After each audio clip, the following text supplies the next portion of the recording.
pass this out. This is about problem solving. So regardless of what subject you're working on, problem solving, critical thinking are really important resources and tools for kids to have. So I have a little activity called speed design that's focused on problem solving but with an engineering design sort of slant. So I'll pass a couple of those out. We're going to just look at this. We're not going to do it. But when I do this activity with folks, you can do it with materials, or you can do it just strictly as a paper exercise. So the idea is that they're learning about what does it mean to design. Design takes on functions, takes on a sort of an iterative type of process arrangement. It starts with a question. So design means that you're trying to meet a customer's need. And so it may be, I'd like to have a better type of tape. And so that's the question. Well, how would you answer that question? Well, the first thing you're going to do is you're not going to start from square one. You're going to research all of the types of tape that are out there, learn about what works and what doesn't work.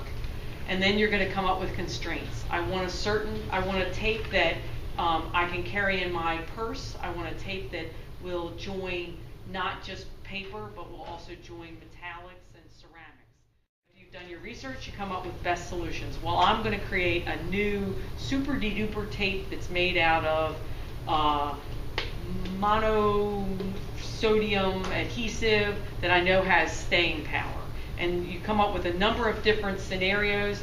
The team brainstorms those scenarios, thinks about the best method, and creates a prototype. So you never actually do any hands-on building until you've gone through the research, the team building, the brainstorming, the iteration in the design phase, and then you move on to building the prototype where you can still rebuild and redesign and go back and look at those questions again. But there's been a process involved in it.